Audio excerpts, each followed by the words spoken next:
bienvenue à tous. Heureuse de vous retrouver ce vendredi pour le dernier numéro de Free Sport de la semaine.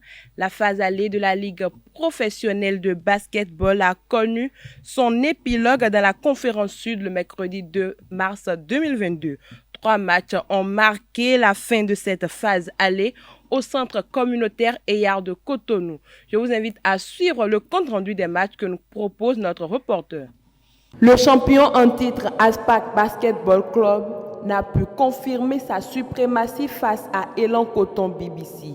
Les deux formations ont démarré la rencontre avec beaucoup d'envie et de concentration, même si Élan Coton va gagner le premier quart-temps avant une timide réaction des Portugais au deuxième quart-temps. En début du troisième quart-temps, Fadil Alassane et ses coéquipiers d'Aspac se montrent plus agressifs et percutants dans la requête comme en défense. Les bleus et blancs très malins vont continuer à coller plein de fautes à leur adversaire pour remporter le carton. Élan Coton vient à bout de son adversaire sur le score de 77 à 62. Les consignes ont été respectées comme je le voulais, mais pas à 100% comme je le veux. Bon, et c'est pas grave. L'objectif, c'est qu'on gagne le match et on l'a fait. Donc ça, merci beaucoup à eux, merci pour toute leur combativité dans le match. La première des choses, nous sommes venus sur un terrain qu'on n'a pas connu. On ne s'est jamais entraîné ici. On n'a pas de repères sur le terrain. Nous sommes venus nous jeter à l'eau comme ça. Vous savez, nous, à SPAC, moi personnellement, je prends chaque match. Je joue par rapport à chaque match. Aujourd'hui, Élan m'a battu de 5 points. Il reste encore beaucoup de matchs. Mais je l'ai vu jouer et j'ai expérimenté son terrain. On attend.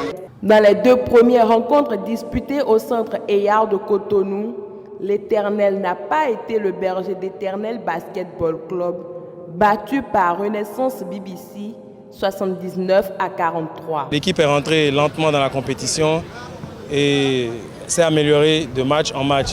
On va continuer à travailler pour la seconde phase et tout faire pour se qualifier pour la phase 2 du championnat. C'est notre objectif. Bon, mes impressions sur ce match-là, il faut le dire, les éléments n'étaient pas vraiment présents, ça dormait beaucoup. On sentait plus en eux qui n'avaient pas vraiment envie de donner. Et voilà, quand vous vous retrouvez en face d'une équipe comme ça, vous avez beau motiver, si ça ne prend pas, c'est que ça ne prend pas. Le reste, je pense que bon, on va continuer à travailler, c'est le plus important. Emmanuel Loubegnon et Énergie Basketball ont étrillé AOL BBC 73 à 3.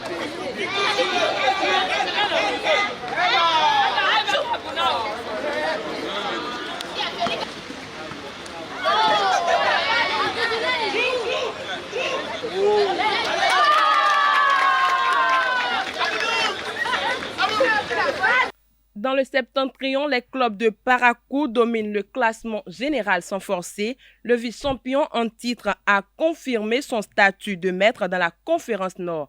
Aspal BBC est leader de la conférence avec 6 victoires en 6 matchs. Real Sport termine deuxième devant Bosco Star, les Panthers de Djougou, qui ont enregistré 3 défaites et 3 victoires, termine quatrième devant Atasport de Natitengu. L'apprentissage reste par contre difficile aux nouveaux admis dans l'élite. Tigers BBC et Flèche Noire BBC ont sombré durant cette phase allée. La Coupe Davis, compétition majeure en tennis, démarre ce jour au Tennis Club de l'Amitié de Cotonou. Pour l'occasion, le Bénin affronte Hong Kong de la Chine. Le président de la Fédération béninoise de tennis, Jean-Claude Talon, a rassuré de la présence interbéninoise des internationaux béninois depuis une dizaine de jours. Il a d'ailleurs souligné que ces derniers ont participé à un tournoi à Porto Novo du lundi au samedi dernier pour leur mise en jambe. Déjà au Bénin, les adversaires des écureuils à la Coupe Davis ont animé une conférence de presse le mercredi dernier. Lors de cette sortie médiatique, le capitaine de Hong Kong, Hong Kit Wong, déplore la chaleur béninoise, mais affirme clairement que l'objectif est d'éliminer le Bénin pour le programme de cette Coupe Davis se joue vendredi 4 mars 2022. Alexis Clégou du Bénin s'oppose à Ronkit Wong de Hong Kong. Delmas Ncha du Bénin s'oppose en deuxième match à Ronchat-Lem Kalemon de Hong Kong demain, samedi 5 mars 2022. En double, l'équipe béninoise de Alexis Clégou et Sylvestre Monon rencontre Hong Cheton Lam Kalemon de Ronkit Wong de Hong Kong. En simple, Alexis Clégou sera en duel avec Ronkit Lam Kalemon, tandis que Delmas Ncha sera face à Ronkit Wong. Et ce sera tout pour la page des sports de ce matin. Merci pour votre attention et à très bientôt.